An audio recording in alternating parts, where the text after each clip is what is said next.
अस्सलाम वालेकुम class. Please wait कीजिए, आपके पार्टिसिपेंट्स हमें ज्वाइन कर लें।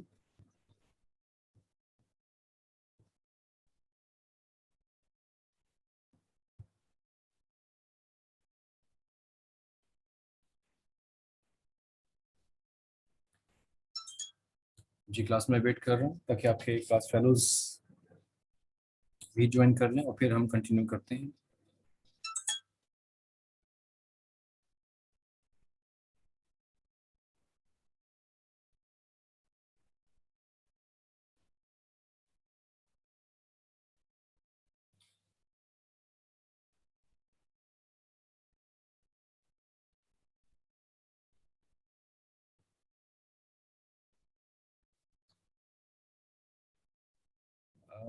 ओके, मेरे ख्याल से कोई इश्यू है, मैं दोबारा से सेंड कर देता हूँ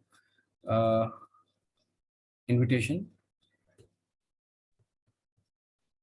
दोबारा से भेज देता हूँ, एक सेकेंड ज़रा वेट कीजिएगा।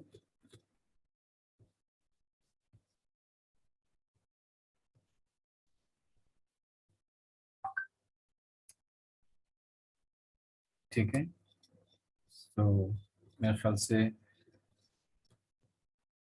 मैंने सेंड कर दिया है और आई होप अभी कंफर्टेबल होगा।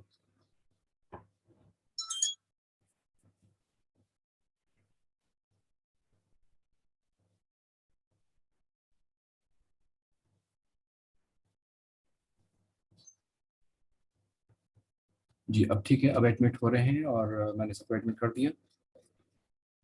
Okay, so I'm coming back to the screen। मैं वेट कर रहा हूँ, बाकी पार्टिसिपेंट्स भी हमें ज्वाइन कर लें।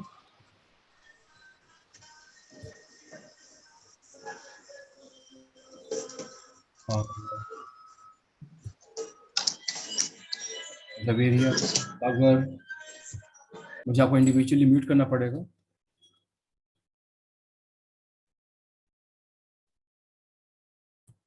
मैं बस वेट कर रहा हूँ आपके और क्लास फेलोज पार्टिसिपेंट्स ज्वाइन कर लें, फिर हम स्टार्ट देते हैं। जस्ट 1 or 2 minutes मोर।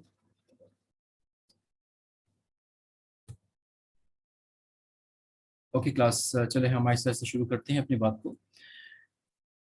आपको याद होगा हमने टॉपिक 5 तक कंप्लीट कर लिया था लास्ट क्लास में, चैप्टर 3 टॉपिक 5। जैसे आपको यहाँ लिखा नजर आ रहा है, टॉपिक 5 इनकम इलास्टिसिटी।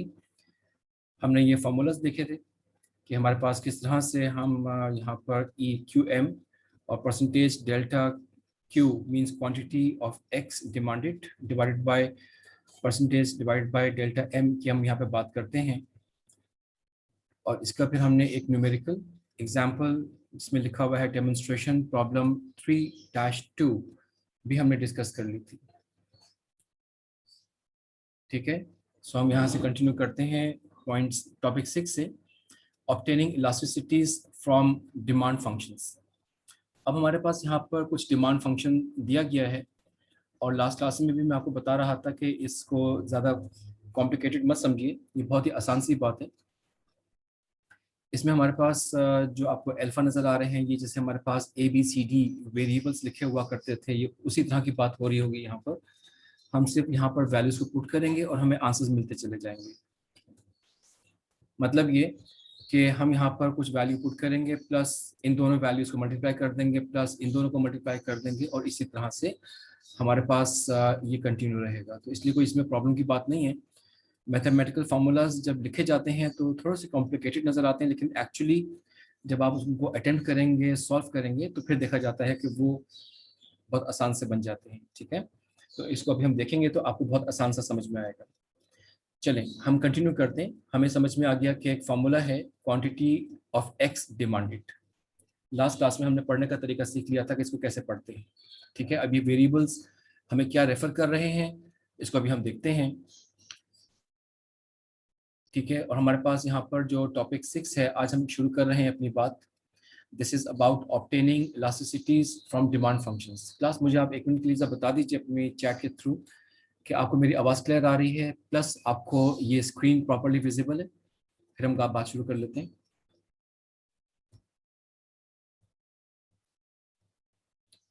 ओके ठीक है तजीन, आपने यस कह दिया, इसका मतलब आवाज़ भी क्लियर आ रही है और आपको स्क्रीन भी प्रॉपरली शेयर हुई भी नज़र आ रही है। ओके श्योरिया, ठीक है। मैं कंटिन्यू करता हूँ। तो हमारे पास यहाँ पर सबसे पहले जब हम कहते हैं ऑब्टेनिंग इलास्टिसिटीज फ्रॉम डिमांड फंक्शन, तो हमारे पास दो तरह की बात आती है। पार्ट ए इसका है इलास्टिसिटीज ऑफ लीनियर डिमांड फंक्शन, और इसके बाद हम जब देखेंगे, अभी मैं स्क्रॉल करके पहले आपको दिखा दूं कि हम यहाँ पे बात करेंगे part B, elasticities for non linear demand functions. तो हम लीनियर की बात भी करेंगे और नॉन लीनियर की बात भी करेंगे। अब जहाँ तक क्लास कंसर्न है लीनियर, आपको पता है लीनियर का मतलब होता है स्ट्रेट लाइन। इसका मतलब हम स्ट्रेट लाइन की बात भी करेंगे और कर्व्स की बात भी करेंगे। अगर आप मैथ्स की पुरानी बात को ये रिकॉल करें तो आपको याद होगा कि वहाँ पर first degree equations, straight line equation, linear equation, regression equation, कई नाम हुआ करते थे जिनमें हम फर्स्ट डिग्री की बात करते थे और हमारे पास बात होती चली जाती थी। फिर हमारे पास कुछ इक्वेशंस ऐसी होती थी जिसमें हम सेकंड डिग्री की बात करते थे। जैसे वो होते थे ना, फैक्टराइजेशन करने के लिए आपको कहा जाता था और कभी उनका ग्राफ ड्रॉ करने के लिए भी कहा जाता था। तो जब हम पैराबोला की बात करते हैं तो इसका मतलब होता है कि हम एक ऐसे कर्व की बात करें जो एक यू फॉर्म में है या एन फॉर्म में है और वो प्रिपेयर किया गया है एक क्वाड्रेटिक इक्वेशन से, सेकंड डिग्री इक्वेशन से। ठीक है, इसी तरह से फिर हमारे पास और बातें भी आ जाती हैं। तो अभी हम कंफ्यूजन को बढ़ाते नहीं हैं, जब वक्त आएगा तो हम देख लेंगे कि हमारे पास कौन सी इक्वेशंस है और उनको कैसे अटेम्प्ट करना है। ठीक है, बहरहाल सिंपल वर्ड्स में कि कोई मुश्किल बात नहीं है। अब क्लास हमारे पास own price elasticity, cross price elasticity और इनकम इलास्टिसिटी की बात की जाती है यहाँ पर। तो ये हमारे पास कुछ ये फॉर्मूलाज हैं जो आप यहाँ पर देख भी रहे हैं। मतलब कि हमारे पास ओन प्राइस इलास्टिसिटी में यहाँ पर ये अल्फा एक्स या पी एक्स की बात की जा रही है और डिवाइडेड बाय क्यू एक्स की बात की जा रही है। ठीक है, तो आपके पास ये फॉर्मूला इस तरह से बन जाता है। इलास्टिसिटीज अगर हम कंबाइनली देखेंगे तो इस तरह से हमें फॉर्मूला में नजर आ रहा है, और अगर हम इस राइट साइड को यहाँ पर डिवाइड कर देंगे तो हमारे पास ये इंडिविजुअल इलास्टिसिटीज इन नामों से यहाँ पर ऐसे आ जाएंगे। अभी फॉर्मूला की एप्लीकेशन देखेंगे तो अभी समझ में आ जाएगा। अब हमारे पास जो, अगर हम यहाँ किसी एक की बात भी करें, जैसे हमारे पास ये लिखा हुआ है E Q X P x, ये भी नीचे लिखा हुआ है E Q X P x. तो ये कैलकुलस ऑल्टरनेटिव में हमें क्या नजर आता है, आप देखते हैं ना, यहाँ पर alpha P X divide by Q x की बात की जा रही है। तो जब हम यहाँ पर बात करते हैं तो हमारे पास लिखा नजर आता है, ये देखिए ये भी alpha x P x Q x, ये वही पुरानी बात ये वाली लिखी हुई है। लेकिन हम यहाँ पर कैलकुलस में क्या देखते हैं, delta Q X T divide by, इसके हम डेरिवेटिव लेंगे with respect to P X और P X divide by Q X. इसका मतलब ये P X divide by Q X और P X divide by Q X, तो ये एक ही तरह की बात हो गई, एक ही बात को दोबारा से लिखा है। लेकिन ये जो आपके पास बात आ रही है delta Q X D x divide by delta P x, ये अल्फा एक्स की बात आ रही है। इसका मतलब ये हुआ कि अगर हमें अल्फा एक्स की वैल्यू मिल जाएगी तो हम उसको यहाँ डायरेक्टली पुट कर देंगे, और अगर हमें यहाँ पर कुछ और इक्वेशन टाइप की चीज़ मिलेगी तो उसको हम इसके रिस्पेक्ट डेरिवेटिव लेकर फिर सॉल्व कर लेंगे। ठीक है, तो अभी कैसे होगा ये भी हम देख लेते हैं, एग्जाम्पल में देखेंगे तो जल्दी समझ में आ जाएगा। ठीक है, यहाँ पर सिर्फ फॉर्मूलाज दिखाए गए थे, बताए गए थे कि आपके इस टॉपिक 6 में किस तरह से हम काम करते हैं। ठीक है, इसके बाद फिर हमारे पास ये जो एग्जाम्पल अभी हम सॉल्व करेंगे, लेकिन ये एग्जाम्पल हम अभी सॉल्व करते हैं इससे पहले हम यहाँ पर थोड़ा सा यहाँ पर ये इसका पार्ट बी भी देख लेते हैं कि हमारे पास किस तरह से, क्योंकि जब मैं आपको ये फाइल स्टॉप शेयरिंग करूँगा फिर मैं आपकी बुक शेयर करूँगा तो मैं एक ही दफ़ा बार बार स्विच करने के बजाय एक ही दफ़ा भी हम वहाँ जाएंगे और फार्मूलाज को देख लेंगे। अब क्लास आपके पास यहाँ पर जो फार्मूला दिया जा रहा है टॉपिक बी में, इलास्टिसिटीज for non linear demand function, तो आपके पास क्यू एक्स टी, ये बिल्कुल वैसी बात की जा रही है, और आपके पास यहाँ पर पी एक्स और यहाँ पे power beta, P Y power beta, M power beta, और आपके पास ये बीटा के सफिक्स में भी लिखा हुआ है वाई। ठीक है, ये वाई प्रोडक्ट और ये बीटा और एफ एक्स प्रोडक्ट, और ये M beta M H power beta H. तो ये हमारे पास अलग अलग बातें की जा रही हैं।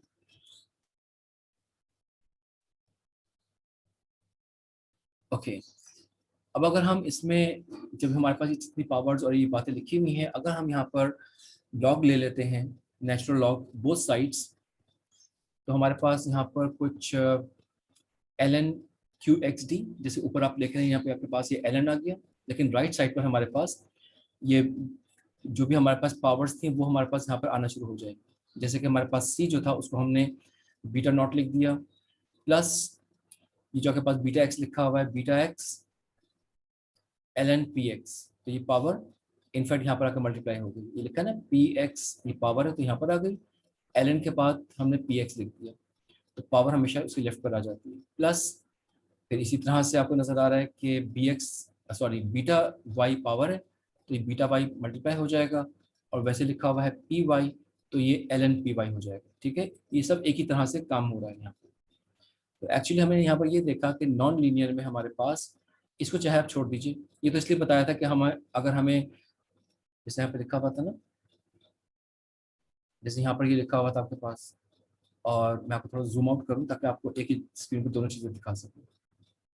तो हमारे पास यहाँ पर जो ये फॉर्मूला इस तरह से था, और अगर हम इसको मैं ऐसे करें तो देखिए अब आपको यहाँ पर जो नज़र आ रहा है ये चीज़, एंड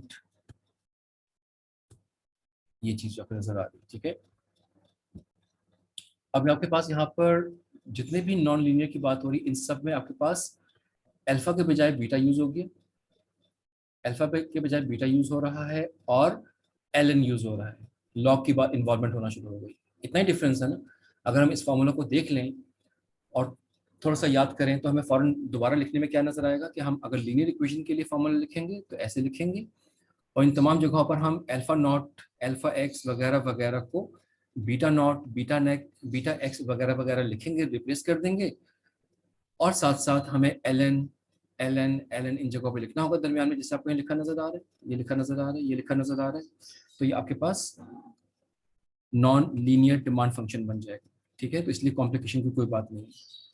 अब इसमें हमारे पास जैसे यहाँ थे ना कि आपके पास ये own price elasticity, cross price elasticity और इनकम इलास्टिसिटी के तीनों फार्मूलाज इसी फार्मूला से बन गए थे। ठीक है, इसी तरह से हमारे पास यहाँ पर भी ओन प्राइस इलास्टिसिटी और क्रॉस प्राइस इलास्टिसिटी और इनकम इलास्टिसिटी के भी फार्मूलाज हमारे पास इसी तरह से बन गए। और कितना आसान, सिर्फ बीटा एक्स, बीटा वाई और बीटा एम की बात यहाँ पर इन्वॉल्व की जा रही है। ठीक है, और ये फार्मूला हमारे पास इस तरह से था अभी जो हमने पहले शुरू में बात की थी, where C is a constant using the calculus formula for an elasticity yields।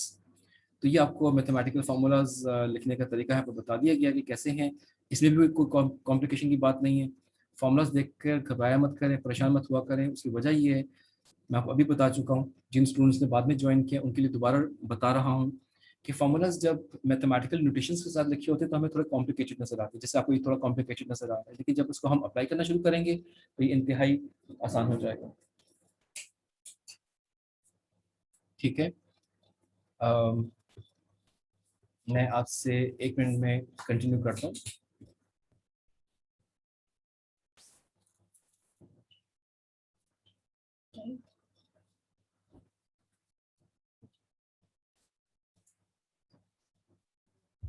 Okay, so class में आपसे स्टॉप शेयरिंग करता हूँ और फिर हम जाकर डिस्कस करेंगे कि आपके पास ये जो दोनों न्यूमेरिकल्स हैं जो मैंने बताया था ना, एग्जांपल्स हैं 3.3 और 3.4, अब हम इनको डिस्कस करते हैं। तो पहले तो मैं आपसे ये शेयर कर लूँ, एक सेकेंड।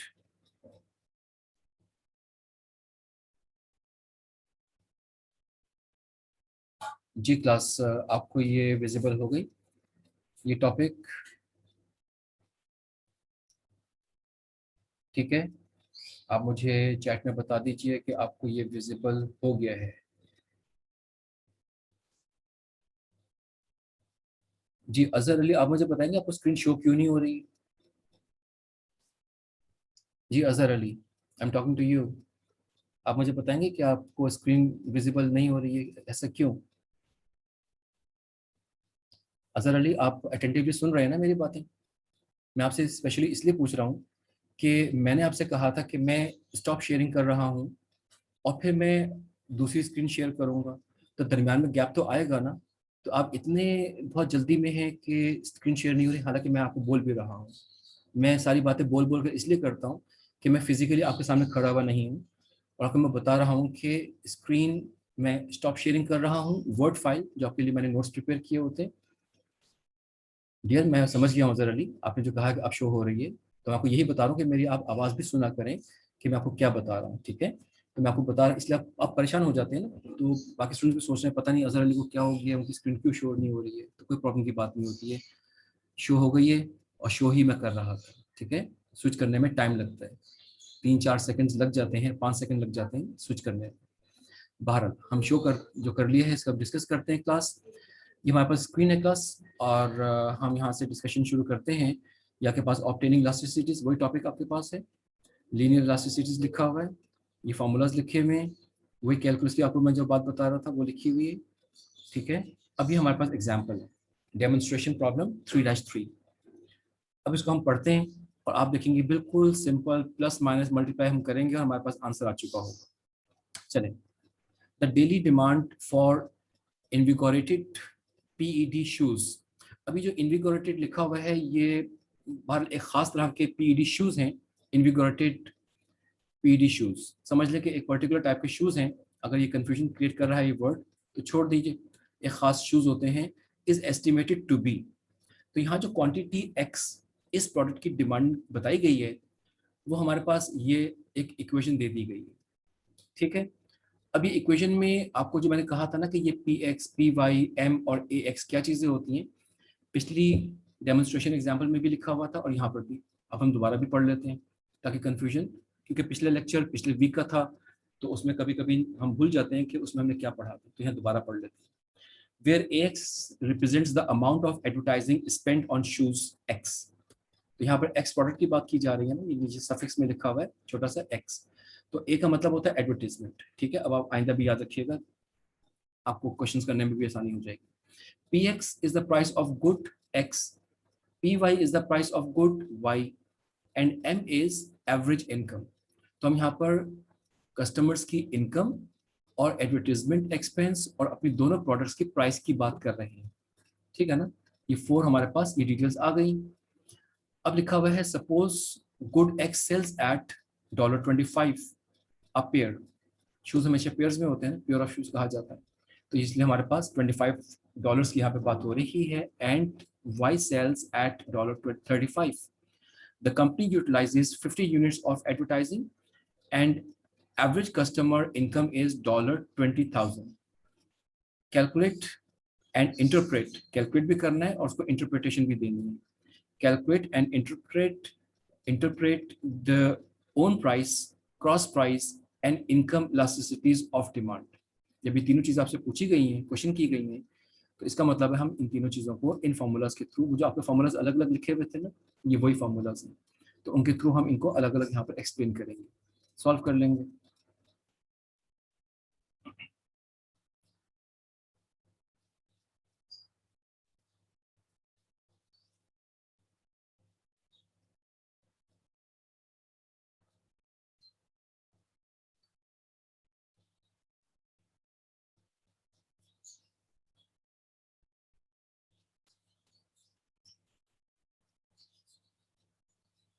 जी मैं रुका इसलिए हूँ कि मैं हामिद की का मैसेज पढ़ रहा हूँ। जी क्लास आप स्टूडेंट्स अभी ज्वाइन कर लिया है। ऐसा है कि आपकी, आप ज़रा मुझे थोड़ी सी बात क्लैरिफाई करेंगे कि आप सेमेस्टर 5 के स्टूडेंट्स हैं। जो पहले स्टूडेंट्स थे उनका सेक्शन कौन सा था, जो पुराने स्टूडेंट्स हैं वो मुझे सेक्शन का मुझे बता दें लिखकर चैट में, और जो नए स्टूडेंट्स हमारे पास ज्वाइन हुए हैं उनका सेक्शन क्या है। ओल्ड और न्यू मतलब मेरे जो पुराने स्टूडेंट्स हैं, आप जो मुझे लिख के बता देंगे कि आपका सेक्शन कौन सा था, 5A या 5B।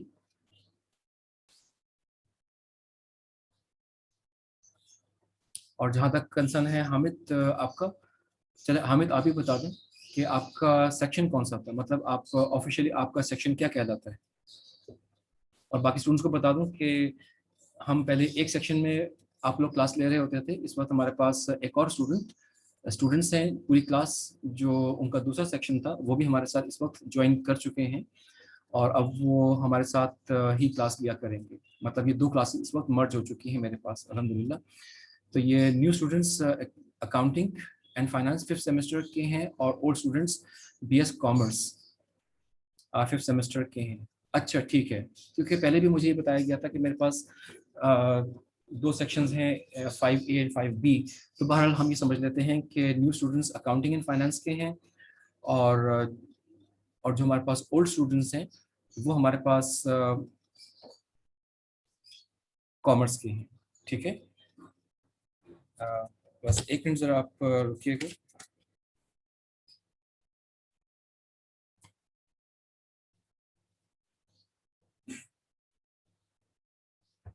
ठीक है, चलें। राइट हामिद, आपकी बात मैं समझ गया, और आप मुझे अभी तो मैंने आपकी बात नोट कर ली, सुन ली, और मुझे समझ भी आ गई है, लेकिन आप अगली क्लासेस में भी प्लीज़ मुझे रिमाइंड करवा दिया कीजिएगा इस बात को, ताकि मैं उस वक्त भी इसको नोट कर लिया करूँगा। ठीक है, आई होप आपको भी याद रहेगा। अभी आपकी जिम्मेदारी है कि आप अपनी और अपनी बहन की अटेंडेंस मुझे याद दिला देंगे। चलें, हम कंटिन्यू करते हैं क्लास।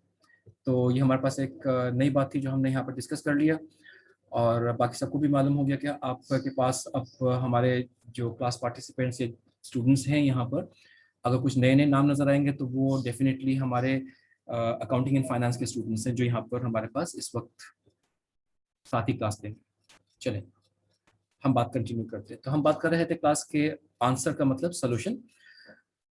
तो हमने यहाँ पर देखा कि ये हमारे पास एक इक्वेशन दी गई है, और यहाँ लिखा हुआ है to calculate the own price elasticity for demand, linear demand, we use formula. ये फार्मूला ऐसे आ गया। अब फार्मूला हम डिस्कस कर चुके हैं ना क्लास, तो ये हमें बार बार फार्मूला को देखने की जरूरत नहीं। अब हम आगे चलते हैं। Here alpha X is equal to -3। मैं स्क्रॉल करता हूँ, ये अल्फा एक्स यहाँ लिखा हुआ था ना पी एक्स के साथ, और ये अल्फा वाई था पी वाई के साथ, याद है ना। तो ये -3 हमारे पास है। तो ये बात हमारे यहाँ की जा रही है कि alpha X is equal to -3 and P X is equal to 25। मैं फिर आपको बता दूं,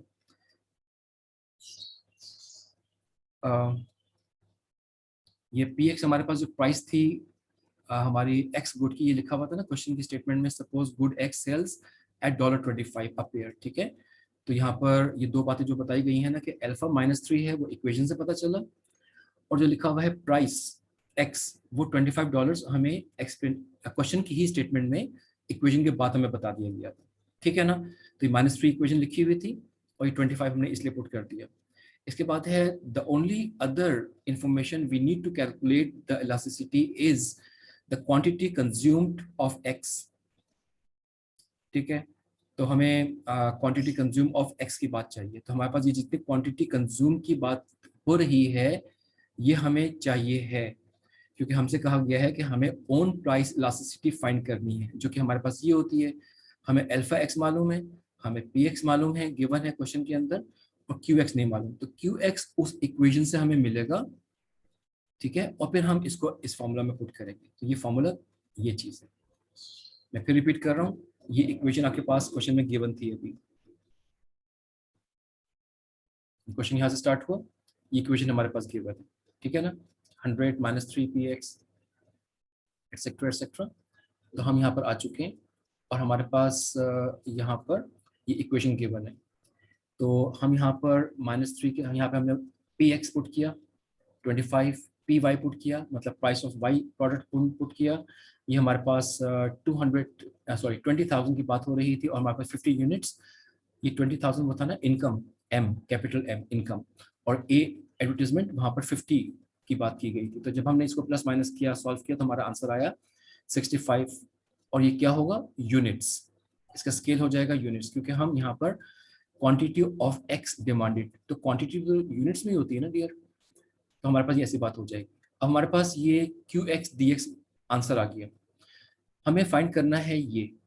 ठीक है, E Q X P X हमें फाइंड करना है, ओन प्राइस इलास्टिसिटी। तो अल्फा एक्स हमें पता है ये -3, पी एक्स हमें मालूम है 25, और 65 हमने कैलकुलेट किया अभी। तो हमारे पास इसको जब हम सॉल्व करेंगे तो आंसर आया -1.15। ठीक है ना, तो ये क्या कैलकुलेट किया हमने, own price elasticity of demand. ये हमारे पास ये कैलकुलेट हो गया। अब हम देखते हैं इसके आगे क्या लिखा हुआ। इफ invigorated PED shoes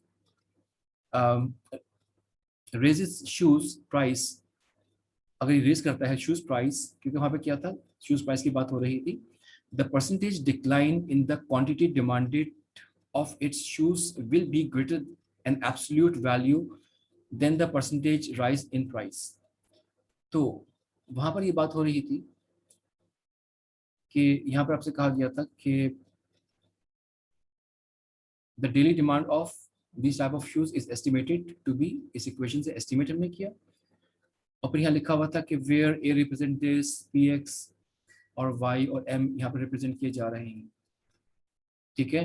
और उसके बाद यहाँ लिखा हुआ है an average customer income is calculate the end interpret the own price, cross price and income elasticity. तो अब हमें यहाँ पे ये नजर आ रहा है कि ओन प्राइस, ठीक है, तो अगर इन शूज की प्राइस थोड़ी बढ़ा दी जाएगी तो हमारे पास यहाँ पर नेगेटिव क्या पता क्या चल रहा है कि डिक्लाइन हो जाएगा, कम हो जाएगी। और 1.15 का मतलब है इस तरह से, इस प्रोपोर्शन से, इस रेट से। तो नेगेटिव या पॉजिटिव साइन हमारे पास इंटरप्रेट करता है कि ये बढ़ जाएगा, ये कम हो जाएगा। तो इसी तरह से हमारे पास जब अगला आंसर भी हम डिस्कस करेंगे तो वो पॉजिटिव आंसर होगा, फिर हम डिस्कस करेंगे तो वो नेगेटिव आंसर होगा। तो अभी हम इन पॉजिटिव नेगेटिव आंसर्स के रिस्पेक्ट भी आंसर दे रहे हैं। तो इसको हम दोबारा से पढ़ते हैं।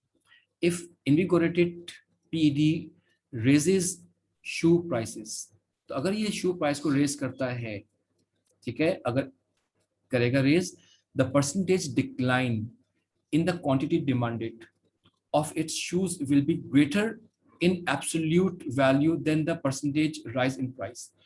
तो जितना वो राइज करेगा प्राइस को, उससे ज्यादा उसका डिक्लाइन हो जाएगा सेल्स में, ठीक है ना। Consequently, demand in elastic total revenues will fall if it rises shoe prices। तो हमारे पास क्या होगा, consequently demand in elastic total revenues, तो हमारी टोटल रेवेन्यू जो है वो भी, ठीक है, विल फॉल, वो फॉल कर जाएगा, डिक्लाइन हो जाएगा if it rises shoe prices. तो हमारे इस -1.15 से ये आंसर मिला, ठीक है। अब हम यहाँ पर देखते हैं कि जो दूसरी हमें कैलकुलेशन करनी है, similarly the cross price elasticity of demand is, इसमें क्या लिखा हुआ है, ई मतलब आपको पता है ई का मतलब elasticity, QX PX is equal to, ये हमारे पास बात हो रही है। अब ये कहाँ से वैल्यूज आ गई, ये 4 तो हमारा इक्वेशन में लिखा हुआ था, ये 4 हमारे पास इक्वेशन में लिखा हुआ था, ठीक है, ये हमारे पास 4 इक्वेशन में लिखा हुआ है, और डिवाइडेड बाय 65 जो हमने कैलकुलेट किया था, और न्यूमरेटर में ऊपर हमारे पास 35 जो प्रोडक्ट Y की प्राइस की बात हो रही है, यहाँ PY लिखा हुआ है ना, तो प्राइस की बात हो रही है। तो हमारे पास यहाँ पर आया कि अगर हम प्राइस Y की बात करते हैं तो ये हमारे पास 2.15 आंसर आया। इसका मतलब क्या हुआ, सिंस दिस इज पॉजिटिव, अभी आंसर पॉजिटिव नेगेटिव से आपको मैं बता रहा हूँ ना, फर्क पड़ जाता है इंटरप्रिटेशन में। अगर पॉजिटिव होगा तो हमारे पास प्रॉफिट की तरफ हम जाएंगे, नेगेटिव आंसर होगा तो हम लॉस की तरफ जा रहे हैं। जीरो का मतलब है कि हम कहीं पे भी नहीं है, बिल्कुल ब्रेक इवन पे खड़े हुए। Since this is positive, good Y is a substitute of invigorated PED shoes, ठीक है, ये सब्स्टिट्यूट है। उस सब्स्टिट्यूट हमें इसलिए पता चल रहा है कि ये इसकी प्राइस अगर कम हुई है तो इसकी प्राइस बढ़ गई है, सॉरी इसकी जो हमारे पास क्वांटिटी जो सेल्स की होंगी, वो डिमांड की जो क्वांटिटी है वो अगर कम हुई है तो ये हमारी क्वांटिटी बढ़ गई है। और बढ़ने का मतलब है the income elasticity of demand for invigorated PED shoes is, ठीक है। अब ये इनकम इलास्टिसिटी हम कर रहे हैं, लेकिन हमने यहाँ पर क्या देखा, सिमिलरली क्रॉस इलास्टिसिटी, तो हमारे पास ये चीज बढ़ गई है। अब हम यहाँ पर आके देखते हैं, यहाँ तक ये बात हो गई, ये जो ये आपको सॉल्व हुआ है ना, ये इसका इसकी इंटरप्रिटेशन ये है, since it is this is positive, good Y is a substitute of invigorated for invigorated PED shoes. तो ये सब्स्टिट्यूट, ये कम हो रहा है तो यहाँ पे बढ़ रहा है। अब अगली बात शुरू हो गई, द इनकम इलास्टिसिटी, ये क्रॉस इलास्टिसिटी था, ये बात खत्म हो गई। अब ये अगला सेंटेंस हमारे पास शुरू हो रहा है नीचे की कैलकुलेशन के लिए। The income elasticity of demand for invigorated PED shoes is, अब यहाँ पर हमारे पास यही जो इक्वेशन थी हमारे पास, इनकम से रिलेटेड -0.01 तो यहाँ पे पास अल्फा की वैल्यू आ गई है 20,000, आपको मालूम है ये लिखा हुआ है, ये हमारे पास इनकम की बात है, एवरेज इनकम। और ये 65 हम कैलकुलेट कर चुके हैं, ठीक है, 65 हमने कैलकुलेट किया था, हम यहाँ भी पुट किया, यहाँ भी पुट किया और यहाँ भी पुट किया। अब आपके पास आंसर क्या आ गया, -3.08। अब यही चीज़ क्या बता रही है, invigorated PDs shoes are inferior goods since this is a negative number। तो हमारे पास ये नेगेटिव नंबर है, तो हमारे पास ये एक इंफीरियर गुड है, तो हमारे पास इसकी जो डिमांड है वो कम हो गई है, ठीक है। तो हमारे पास ये नेगेटिव इनकम इलास्टिसिटी, तो इनकम से क्या फ़र्क पड़ रहा है, तो हमारे पास इनकम की वजह से इलास्टिसिटी, हमारा आंसर नेगेटिव आ रहा है।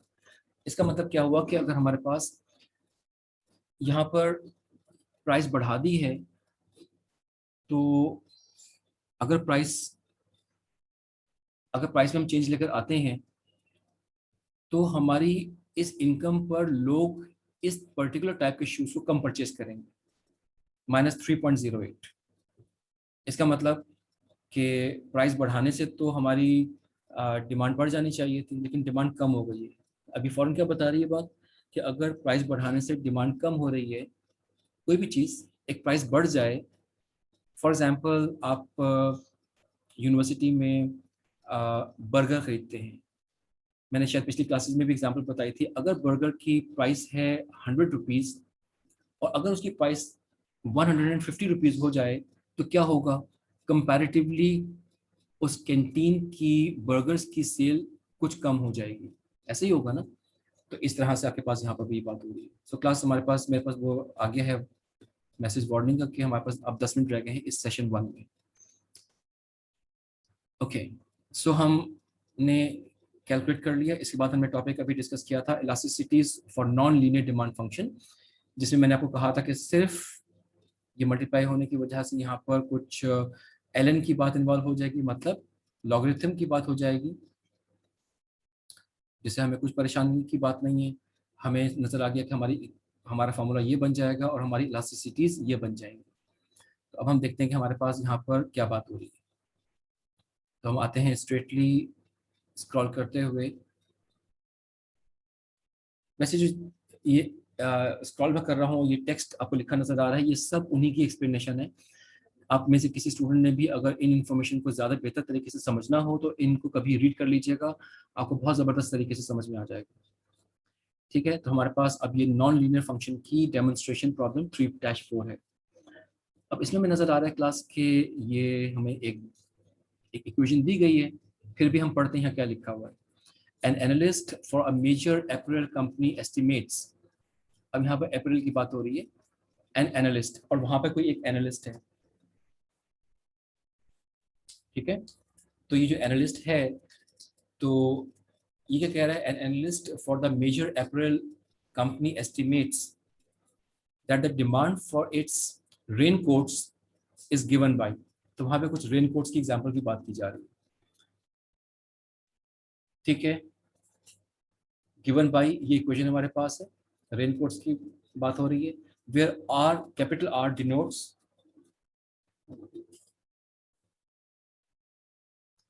where capital R denotes the daily amount of rainfall and AY represents the level of advertising। पहले भी तो हमारे पास A एडवर्टाइजमेंट को रेफर कर रहा था ना, यहाँ पर हमारे पास एक नया वेरिएबल आ गया कैपिटल R। पहले हम कैपिटल M की बात कर रहे थे, M मींस इनकम की बात हो रही थी, M फॉर मनी, तो मनी क्योंकि इनकम तो इसलिए बात हो रही थी, और R फॉर रेन तो इसलिए ये बात हो रही है। एडवर्टाइजिंग ऑन गुड बाय, ठीक है। What would be the input on demand of a 10% increase in the daily amount of rainfall? अगर हमारे पास गुड